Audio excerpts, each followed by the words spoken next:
What is going on? Welcome back to In the Corner, episode 36. I'm Cash. Today is Sunday the 6th. We're going to talk about the very, very busy Saturday that was Saturday, April 5th.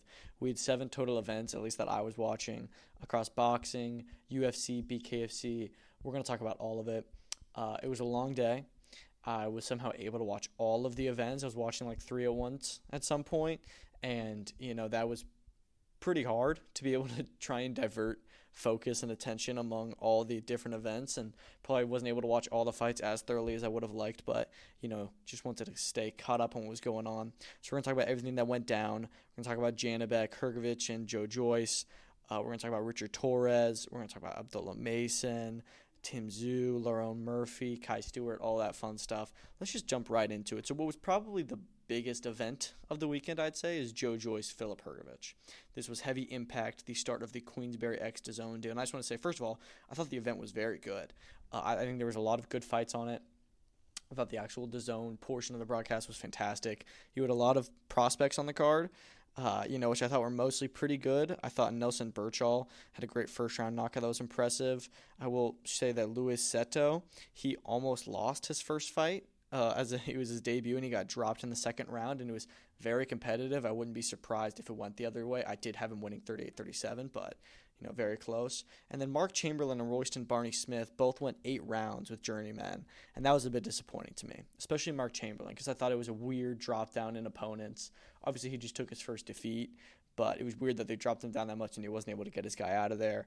And as for Royston Barney-Smith, it's more so that why are we still doing these kind of fights for him, because they've already stepped him up to a level above this, and then it seems if you look at his box rec, he's been going down in levels his past few fights. I don't know what they're doing with him, but he's a really good fighter, and I feel like they should be, moving him up instead of moving him down. And then you get to the main card, which we're going to just talk about the main event first. Filip Hrgovic beating Joe Joyce. This was a pretty good fight. I think that a lot of people were, not really too excited for it. Obviously, everybody thought Hrgovic was going to win, and he did, but I was actually a little bit impressed with Joyce. I thought he handled himself a lot better in there. I was surprised at how poor Hrgovic's conditioning was. He was still obviously able to win the fight even later on, but I thought Joe Joyce's activity was really impressive. He just kept on coming. He obviously had a full fight camp. Hrgovic didn't, but, it still wasn't enough to get the win for Joyce. I had for Hrgovic winning 96-94. It could be a little bit wider than that, but I thought it was a good fight. I thought that Hrgovic performed well, and really the big talking point coming out of this is the same talking point we've had for Joe Joyce's last 5 fights or so, is he should retire. And at this point, it seems really clear he should retire. And even if this was probably his easiest defeat out of all of them. The Zhang fights obviously were very detrimental. He got knocked out in both those. The Chisora fight, it was similar to this one where he honestly was competitive. He still lost, but it was competitive. Except in the Chisora fight, he still went down. He still took some big shots. That didn't really happen in this fight. It was a tough fight. It was one that he didn't deserve to win or anything, but he never really got hurt. He never really got seriously hurt. And usually, when you see a guy lose a fight like this, like, oh, he still fought well, he can come back. Yeah, but I don't know if Joe Joyce can come back. And he's 39. He's lost 4 of his last 5 fights. And just him saying afterwards, first of all, just the way he talks is a sign he should stop. But saying afterwards, oh, no, yeah, I want to keep going. And it's like, dude, come on, get the message. You're not cut out for it anymore. You go home while you still can. And I really think it's time for him to retire. Do I think he will? Maybe. He says he doesn't want to. I hope that the people around him are, going to tell him what's best for him and say, listen, man, you're done. It's time for you to hang him up. You had a great career, and you can't compete at the top level, and you shouldn't be competing anymore. You're too old. You're not the same fighter you once were. Let's just go home while we still can. If he does keep fighting, I saw some people pointing out him versus Deontay Wilder. And to be honest, 2 guys that are totally washed, that neither of them should be fighting anymore.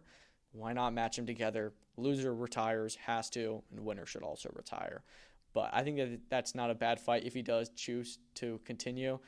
The only worry with me is that you're going with Deontay Wilder, who is a massive puncher. Obviously, he hasn't shown that in his last few fights, but he could kill Joe Joyce. Like, literally, just with or he could have serious effects on him. And the same goes for Deontay Wilder back. So I don't know. But I'm okay with that. As for Hrgovic, I saw people pointing out, let's do the Zhilei Zhang rematch. I love that. It was a close fight the first time around. Both of them are probably now, they're not quite on the cusp of world titles. They were. Zhang obviously just got stopped by Caballel, and Hrgovic was stopped by Daniel Dubois off cuts and comes back here and gets a win over Joe Joyce. I think that they're about the same level right now. They're probably 9-10 at the heavyweight division or breaking into the top 10. So I think that's a really good match to do next.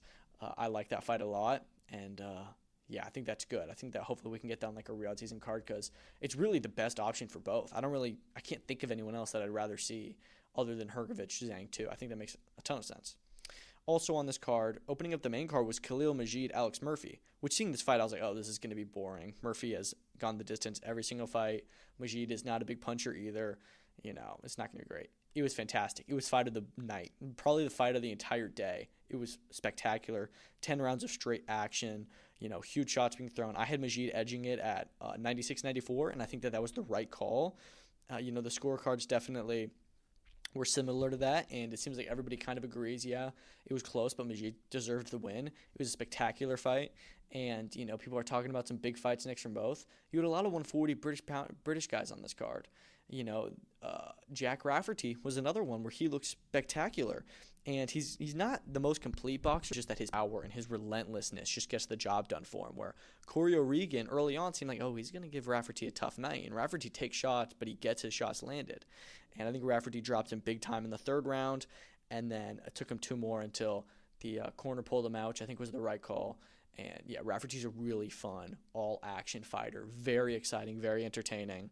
And I'd like to see him in with Dalton Smith. I think that's a good fight. We know Dalton Smith is going to go chase world titles, as he should, but I kind of see boxing politics getting in the way of that. If that happens, do Smith-Rafferty. You also have Adam Azim there, but what's more realistic is somebody like Pierce O'Leary or Khalil Majid, which we just talked about. I think that he's ready for a British title.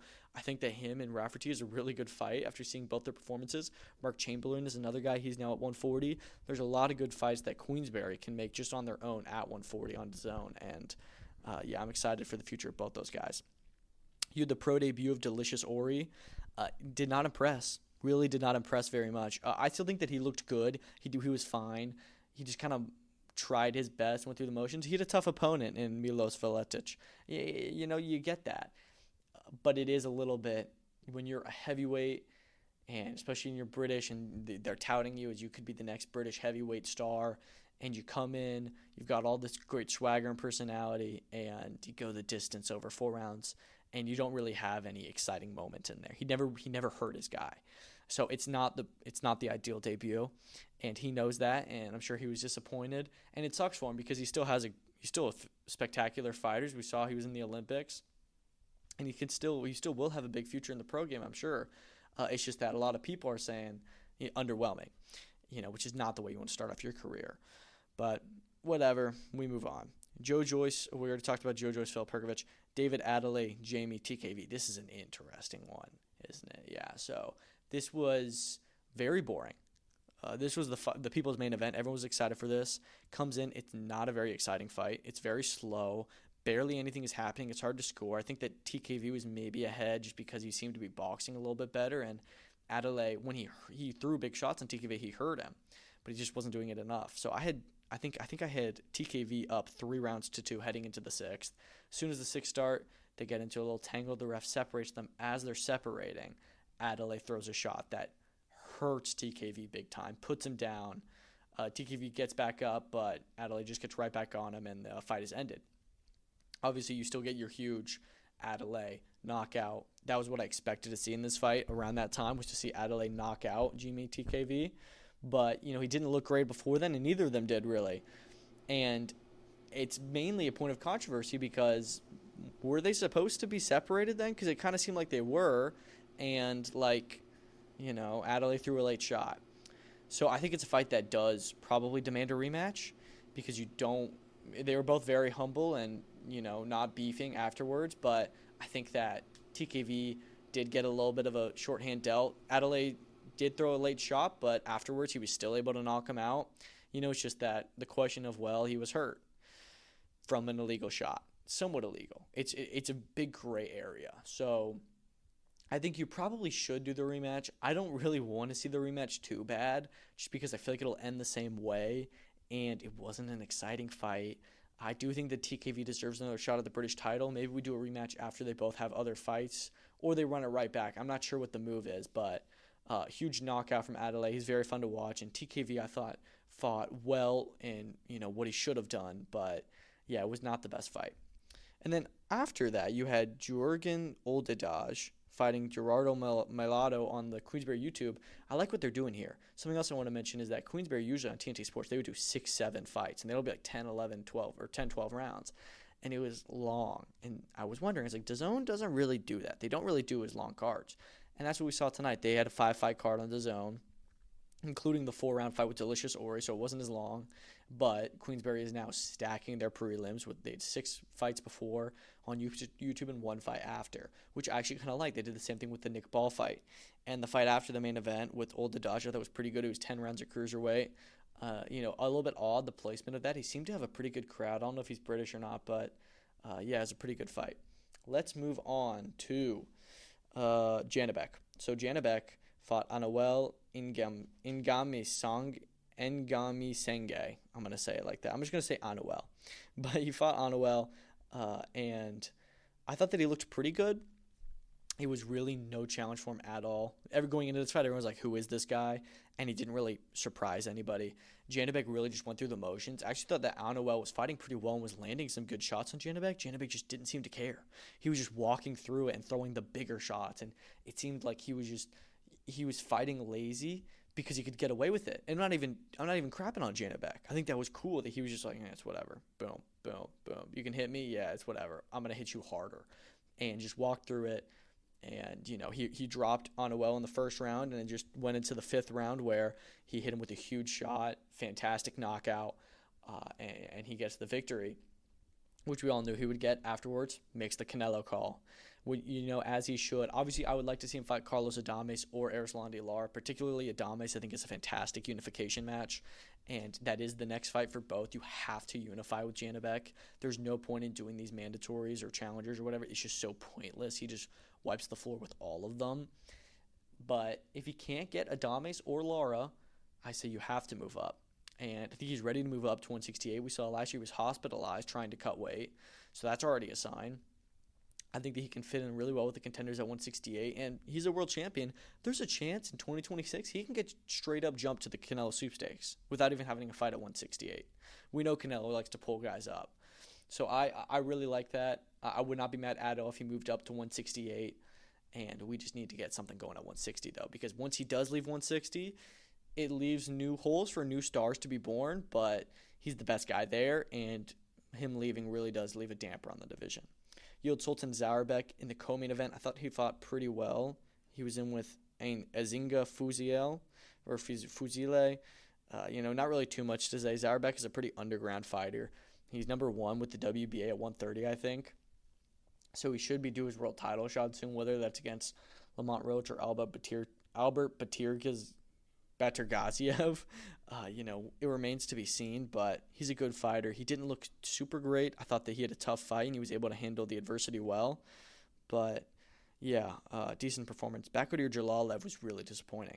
He won every round. He dropped his guy in the 3rd round, but yeah, it was just really boring. It felt like he was so disinterested and he just wasn't going for it. Honestly, similar to Janibek, but even more so disinterested.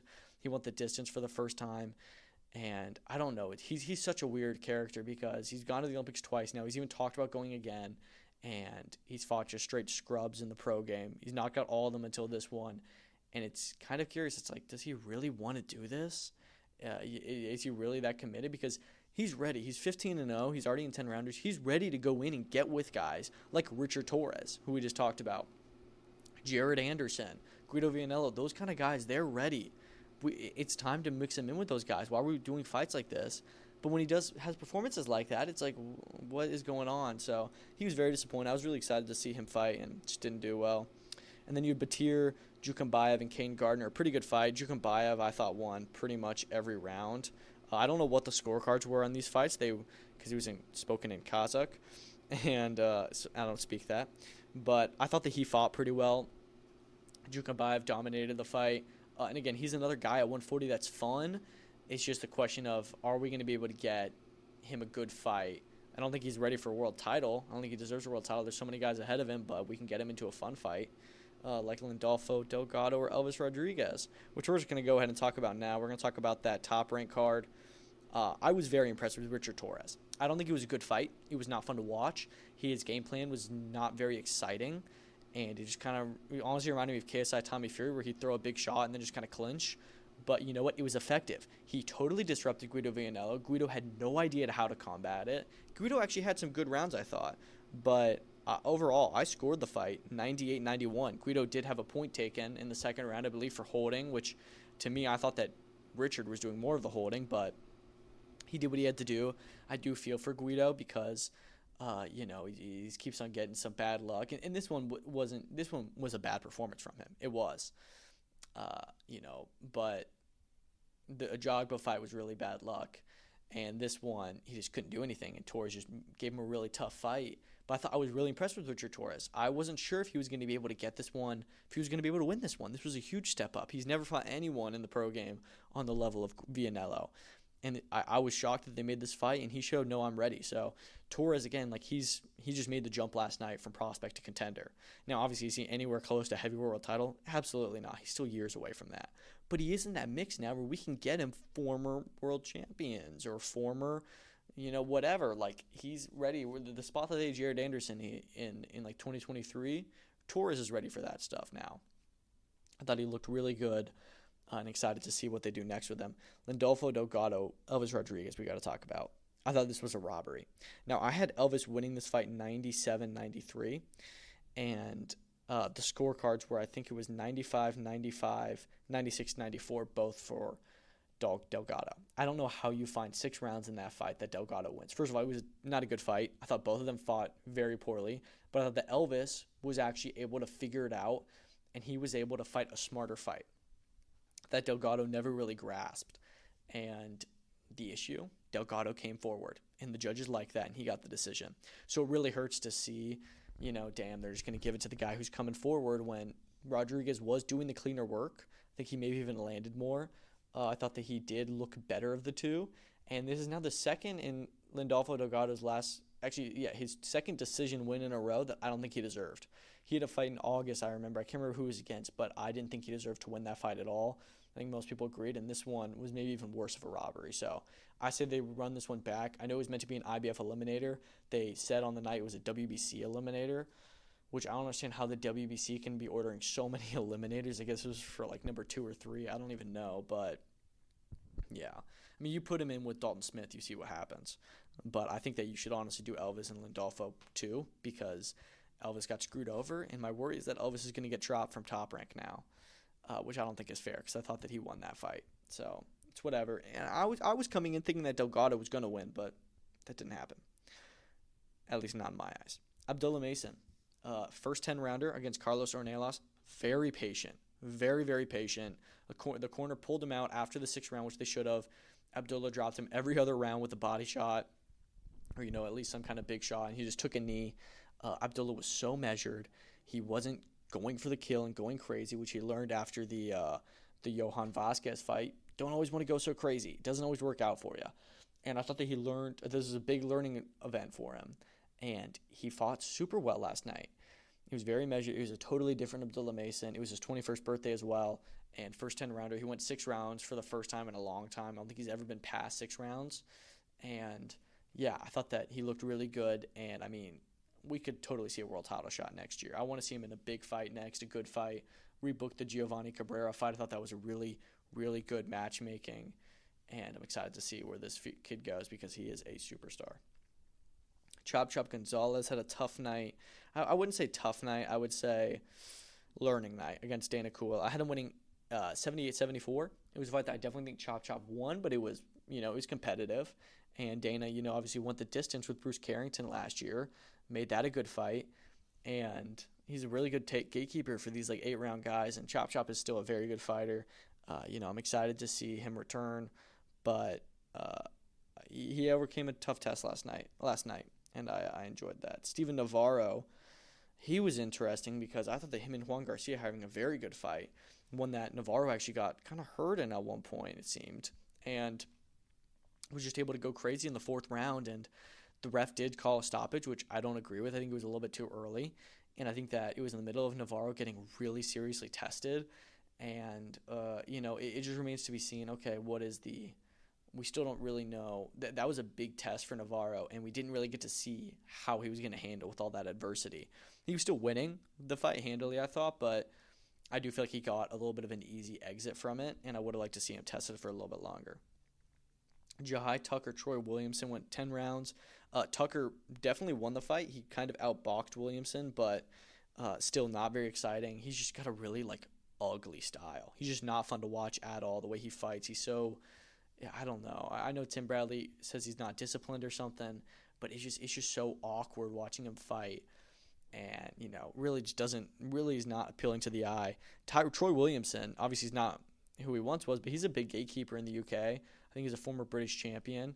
This was a good fight for Jahai Tucker. I was surprised they were taking this test, and I was surprised to see how well he would do because I know he's not, hasn't been the best fighter consistently. And I thought that he was able to do the job well, but, nothing crazy. Art Barrera Jr., DJ Zamora had some good knockouts as well. They're very, very exciting prospects. Top Rank's got a great young stable, and that was really the focus of the show, I think, was the young fighters. And we didn't really get to see, they usually have a championship or a contender, at least in the main event. Didn't have that. Just fully focusing on their prospects, and I enjoyed it. Let's talk about Tszyu, man. We can talk about this card quickly. Not too much to say. Cohen Mazoudier beat Dan Hill. That was a pretty fun fight. Andrew Saavedra dominated Mikael Nielsen and stopped him eventually in the 8th with a big shot. Brandon Grotch, Liam Taliva was a really fun heavyweight fight. This was their rematch.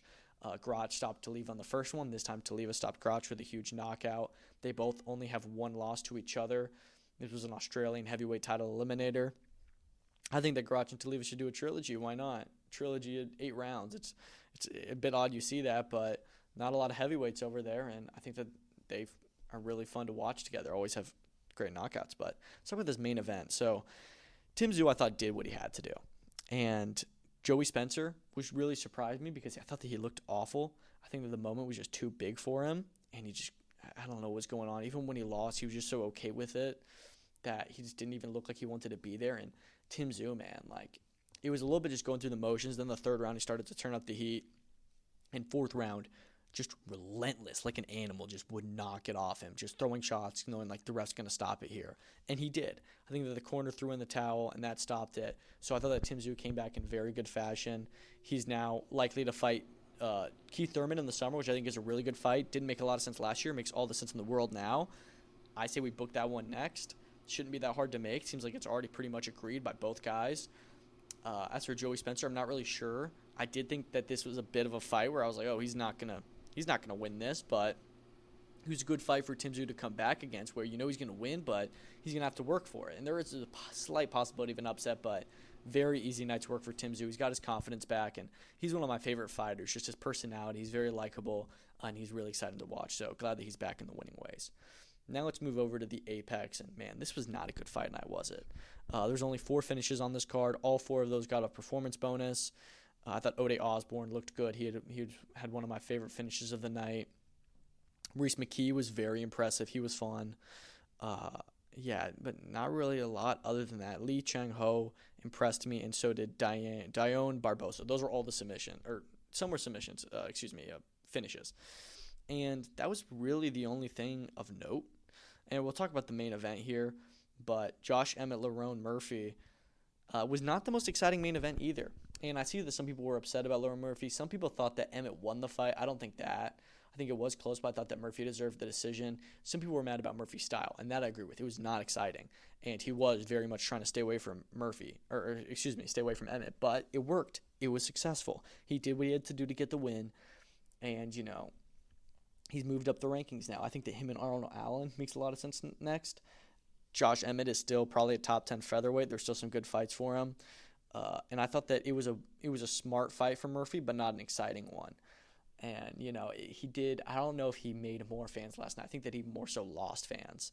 I was somebody who was excited to see this fight, and I was a little bit soured on the taste, but I understood. I'm like, he had to do what he had to do. and he didn't engage super much because Emmett is a big striker, but it was an okay fight. Just not what you want from a fight night, especially when the Apex brand has some not great value to it. People like to crap on it. I actually think that the Apex cards can be fun. I think this was probably the worst one this year. It just didn't deliver really, but they can't really control that. As for other fights, you had some very dominant wrestling. Pat Sabatini dominated Joe Anderson Brito in the co-main event. I was expecting it to be a little bit more exciting, but it was just one-sided. Torres Finney opened up the main card with a 29-28 two ways, and then 30-27 for Robert Valentin, which was scored by Tony Weeks, who, as we know, he's a boxing referee and judge, and even there he has a lot of issues. And here, it was unbelievably bad because the third round could go either way. The first two rounds, it was like clearly Finney won, like not even hard. He hit him on the ground the whole time. I don't even know how you score that. He's literally just looking at striking and ignoring all the wrestling because Finney dominated, but I did see that Finney had the lowest significant strikes landed for a decision victory in the history of the UFC, which is shocking. That is really bad. And, he was somebody that I think most people were really excited to see on this card. He was one of the names I was excited to see most. And some people are saying now they may cut him off of a win. He really did not look great. But, you got to do what you got to do, I guess. But you got to throw in some spice more. And apparently Dana's already warned him about his style, and he didn't improve it. So we're going to see what happens with him. BKFC 72 was great. It was 9 fights. They did in under 3 hours. So impressive, their pacing. And they always have fun fights. Nothing really too much to say. You can just watch the BKFC highlights. Every fight has so many highlights. There was a lot of great knockouts. I don't know how many of the fights went the distance. I really think that it was very little. I think that you had only 2 fights go to the main event where I thought that Kai Stewart fought really well. I thought that he dominated Tommy Stridham. It was 50-43 all the way around. There was a clear skill gap, and he's great for the BKFC. He's one of their best fighters. Not only is he a great fighter, but he's a great character. He's really fun to watch. He's got a great personality. There's not really anyone at featherweight that's giving him troubles. I think that he may have to move up to lightweight, and I think that he was talking about that just because he said he's cleared out the division. But he's really fun to watch. Excited to see him come back. Jessica Borga knocked out Hannah Rankin in 30 seconds. That was shocking. Hannah Rankin, obviously, this was only her third bare knuckle fight, but they were fighting for the women's featherweight belt, the vacant one, the inaugural one, actually. And, it wasn't long at all, and she just got hit with a huge shot, and she was out cold. That was very impressive from Borga, I thought. Was not expecting it to go like that. I was fully ready for 5 rounds, and Borga just put her to bed in 30 seconds. So, huge win there. Great card. Really exciting. There's a lot of other good knockouts on the card, so check them out. But, good night of fights. Really enjoyed it. Okay, what else? And then the last event that we haven't talked about yet was the Pro Box one. Ricardo Salas, Kent Cruz.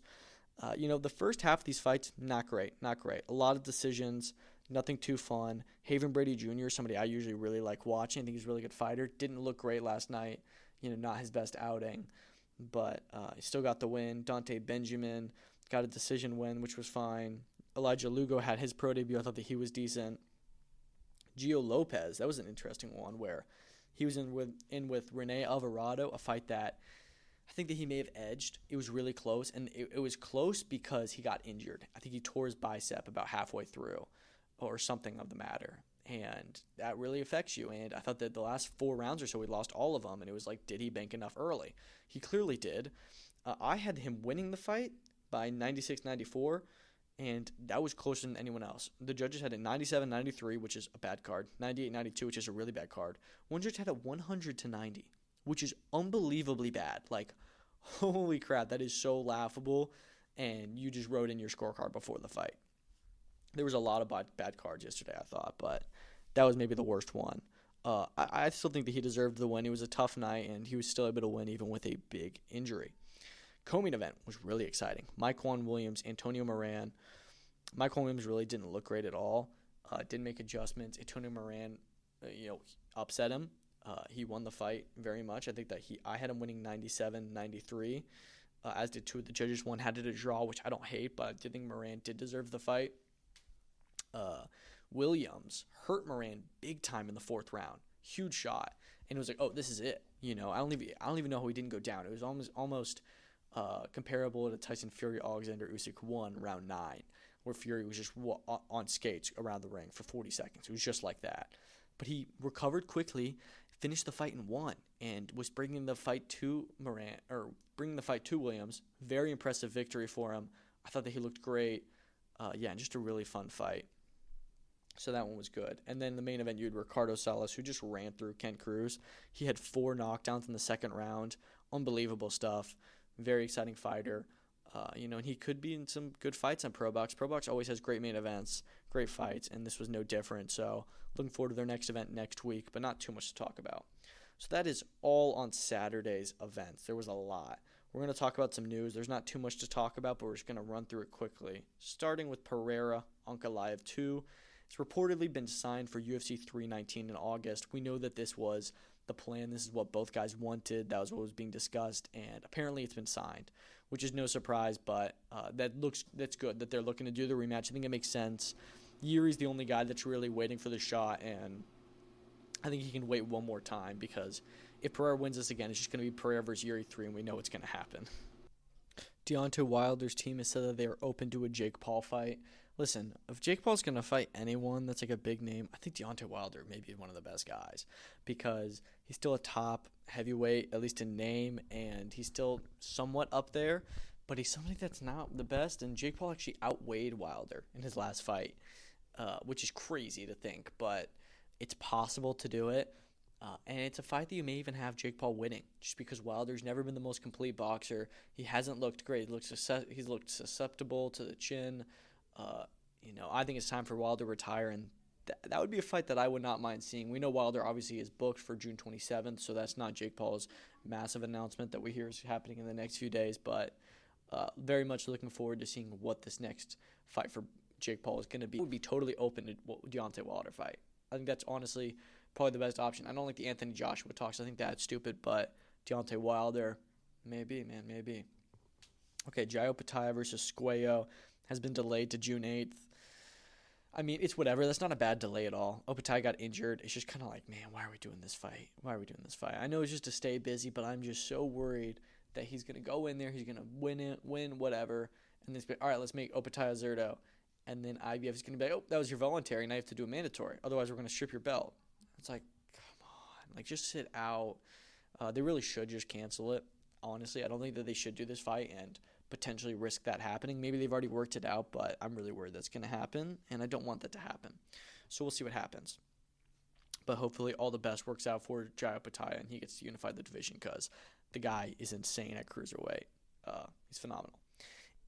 This is huge. So on the UFC Vegas 105 broadcast last night, I can't remember, it was some place that speaks Spanish. It was on a Spanish broadcast, and they said that Ilia Topuria versus Charles Oliveira is set, that they're going to fight in Ilia's lightweight debut, and we don't know when this will be.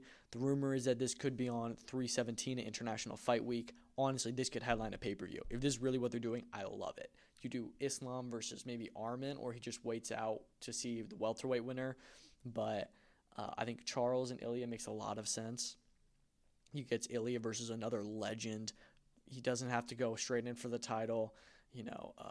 Charles needs one more fight to really solidify, I am the number one contender. This is obviously number one contender fight.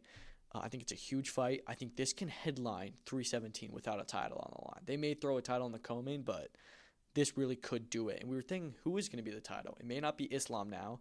We know it's probably going to end up being DDP Hamzat with Pantoja Kara France on the co-main.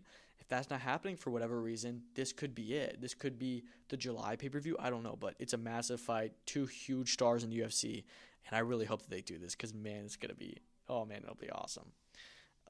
So I'm really looking forward to that. I can't believe that they leaked yet another huge thing on the UFC calendar. We know this happened before. I believe that it happened with Sean Marab 1, where they leaked it in a very similar fashion. So I'm really looking forward to seeing that fight should it happen, and it's going to be that.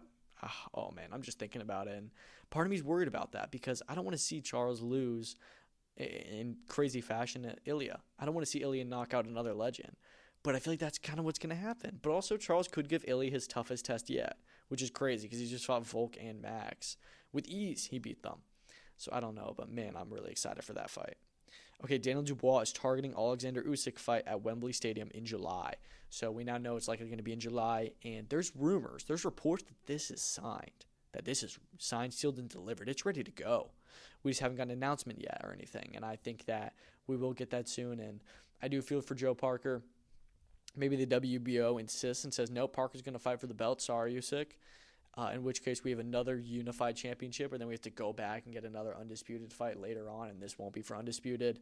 Hopefully they work out something with Parker. Maybe he fights Kabayel next, or Anthony Joshua even. He needs a big fight. He needs a world title shot, but Usyk Dubois 2 is probably the fight to make in the division, and it's looking like that's going to happen. The fact it's happening at Wembley is a little bit surprising to me. We'll see how well they do and how many tickets they sell. It's during the summer, so it could do well, but I don't know, man. That's a big ask, so I'm sure we'll hear about it soon, but huge fight, and I'm definitely looking forward to that. John Jones apparently is planning on vacating the title in a few weeks to pass Stipe Miocic's 784 days heavyweight title reign. This is really, really upsetting because Jones is going to be, if he does this, which he's, even if he doesn't vacate, he's going to be the longest reigning heavyweight champion in UFC history with 2 fights. 2 fights in the division, which is just ridiculous. It's so ridiculous. And even those 2 fights weren't even like the best competition. Cyril Gane maybe was the best fight to do at the time, but that was also after Francis Ngannou just left. And then the Stipe Miocic fight was so stupid, it made no sense. It was just for legacy, and John Jones's, his yearbook of what he's done is just so stupid. And then you have the number 1 contender sitting waiting there for over a year to fight, and you're not fighting him. That's not a great heavyweight title run at all. And the fact that he's going to do it like a day after, which is just so petty. It's so frustrating, and I hate that John Jones is ending his career like this because he could have fought Aspinall and won. But he's just, he just decides, I want to be the villain. I want everyone to hate me. And it's just so annoying, but I'm not a fan of that at all. The WBA is looking to do a heavyweight tournament. So it was just announced yesterday that Fabio Wardley will be fighting Jarrell Miller June 7th at Portman Road, which we knew was likely going to happen, and it just got officially announced, and that would be for the interim WBA heavyweight title, not the main title. And then you also have Kubrat Pulev, who's apparently going to fight Michael Hunter, who's been number 1 with the regular WBA. I don't know if it's the same rankings or whatever, but they're going to fight for the regular heavyweight title. Also not the main title that Alexander Usyk has. So we're going to have 3 champions in the heavyweight division ranked by just the WBA. Not 3 champions from WBA, WBC, WBO, IBF. 3 champions with 1 sanction, which is so stupid. Luckily, it looks like the regular and interim titles will be unified. The plan is to do Wardley, Miller, Pulev, Hunter in the winner's fight. And I actually think that's a really good plan. I think those guys are all pretty evenly matched. It gets Wardley some big fights, some big wins most likely, before he gets in with like the Usyks and Dubois and stuff, which are really big asks. But yeah, I think that Wardley is probably the favorite to win all of that. And even if Miller beats Wardley, I think he's the favorite over Pulev or Hunter. But really fun. I like that they're doing that tournament. And Michael Hunter and Kubrat Pulev gets them a little bit more mainstream because, they've been top ranked for a while, but we just haven't seen them in big fights. So yeah. I'm looking forward to all that stuff. What else? Okay, Movsar Evloev versus Aaron Pico is set for UFC Vegas 106 May 17th. So this was just confirmed. It's a little bit surprising. They're bringing in Aaron Pico, who's from Bellator and PFL. I guess he's left. I'm not surprised he's joining the UFC, and I think that he should, but Evloev is top ranked. He's going to fight for the title next probably. It really should be a rematch with Algio, or he mentioned Brian Ortega. I like those fights. I don't dislike this fight. It's just surprising, but it looks like nobody really wants to fight him. And, they're going to have him headline at the Apex, which is actually a pretty good fight to headline the Apex, just considering how high ranked he is. I'm looking forward to that then. That should be a good fight, and that'll be May 17th, which we weren't sure if we were getting an event that day, but it looks like now we are going to at the Apex. Teofimo Lopez reportedly will be on the Canelo Crawford undercard. So the only reason why I mention this is that, 1, it's good. It makes sense. He's trained with Eddie Reynoso. That'll be a good time 4 months after his fight with Barboza if he wins that. And the question mark is, I thought that he was going to fight on the Haney Garcia 2 undercard because we're hearing that'll be in October. And at least a while ago, His Excellency's plan was to do Boots versus Teofimo as like the co-main to that. And then the winners of those fight. I do think Teofimo is going to move up to welterweight after this fight most likely. And it could still be Boots on this undercard. I just don't really know if that happens. And I do like the idea of Teofimo Lopez versus Jerome Ennis, and then the winner's fight, the winner of Ryan Garcia, Devin Haney too. I think that makes a lot of sense, and that could be fun doing a 4-man welterweight tournament with who would probably end up being the 4 top welterweights. But Boots has to get through Stanionis, and Tio has to get through Barboza. That I don't even know if they're going to win those. Those are both huge asks. I hope that we can still get the best fights going, and plans don't get messed up too much, but I'm really looking forward to both those matches. And even Garcia has to get past Romero, and Haney has to get past Ramirez, which sure aren't as huge challenges, but still big tests. Dylan Dennis says that Deji and Mike Perry both declined to step in for KSI. I think this may have been disproven since then by Mams Taylor, but it wouldn't surprise me. We know Misfits was trying to save the event, and I think that Dylan Dennis versus Mike Perry certainly would have.